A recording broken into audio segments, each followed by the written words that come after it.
အားလုံးပဲမင်္ဂလာပါဒေါက်တာကျော်ဟက်တော့ကနေအားလုံးကိုပြန်လည်ချစ်ဆိုလိုက်ပါတယ်ကျွန်တော်ဆရာကျော်ပါပြီးခဲ့တဲ့ရက်ပိုင်းကကျွန်တော်ဗီဒီယိုလေးတစ်ခုတင်ပြီးတော့မှ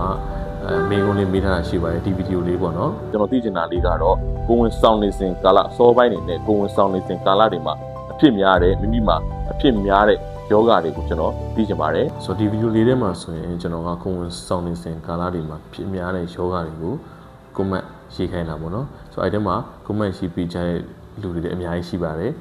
ကွန်မန့်ဝင်ရေးပေးကြတဲ့လူနာတယောက်ချင်းစီတိုင်းကိုလည်းအထူးပဲကျေးဇူးတင်ပါတယ်ဒီကွန်မန့်ရေးပေးတဲ့လူတွေထဲမှာဖျားလာတဲ့လူတွေနှာစီးတဲ့လူတွေဘိုက်အောင်တဲ့လူတွေဝမ်းလျှောတဲ့လူတွေစီးစက်ကိုက်တဲ့လူနာတွေခါးနာတဲ့လူနာတွေဒီမှာကျွန်တော်ကွန်မန့်တွေတင်ပေးထားပါတယ်ကျွန်တော်ကြွတ်တက်တဲ့လူနာတွေအများကြီးပဲပေါ့နော်ဒီကွန်မန့်ပေးထားတဲ့နေရာမှာတချို့ယောဂတွေကတော့ဆောင်းရန်ရှောင်းရန်နေပုံထိုင်ပုံလေးတွေကိုပြောလို့ရပြီမဲ့တချို့ယောဂတွေပြင်းထန်တဲ့ခါမျိုးကြရင်တော့စေကုသမှုတွေစေတောက်သုံးမှသာနဲ့တက်တာမျိုးယောဂတွေရှိပါတယ်ကိုဝင်ဆောင်မိခင်တွေအနေနဲ့ကလည်းကိုဝင်ရှိနေတဲ့ကာလတွေမှာစေတောက်တဲ့ခါမျိုးမှာမိမိရဲ့ကလေးလေးပါအနေနဲ့ကင်းတဲ့စေဝါမျိုးကိုရွေးချယ်တောက်သုံးမှသာလျှင်အမေကကလေးပါအနေနဲ့ကဲမှာဖြစ်ပါတယ်ဥပမာအရန်နာကျင်တဲ့ခါမျိုးမှာရန်ပြည့်တဲ့အကိုက်ခေပြောက်စီတွေတောက်မယ်ဆိုရင်တချို့ကိုက်ခေပြောက်စီတွေကကလေးပြကြတဲ့အထိပါဖြစ်သွားနိုင်ပါတယ်ဆိုတော့စေတောက်တဲ့နေရာမျိုးမှာလည်းကိုဝင်ဆောင်မိခင်တွေအနေနဲ့ကရန်ကိုသတိထားပြီးတော့တောက်သုံးရပါတယ်ဒီဗီဒီယိုထဲမှာတော့ဆရာက box လေးတစ်ခုနဲ့ mix up ပေးချင်ပါတယ်ဒီ box လေးကတော့ကျွန်တော်ကိုဗစ်ကာလအရန်ဆိုးတဲ့အခါမျိုးတွေမှာလူနာတွေကဆေးရုံမလာနိုင်တဲ့အခါမျိုးတွေဆရာဝန်ကလည်းအိမ်ကိုမလာနိုင်တဲ့အခါမျိုးတွေမှာအိမ်မှာအရေးပေါ်ကုသမှုအဖြစ်အသုံးပြုလို့ရတဲ့ box လေးပဲဖြစ်ပါတယ်ဆိုတော့အဲ့လိုအလားတူကိုဝင်ဆောင်မိခင်တွေမှာလည်းအပြင်မှာဆေးဝယ်တောက်ရတာတွေအဲဒီမကင်းတာတွေမဖြစ်ရလေအောင်လို့မိမိရဲ့အိမ်မှာအလွယ်တကူအိမ်တွင်ဆရာဝန်သဘောမျိုးလေးတောက်တာ box ဆိုတာလေးကိုဆရာ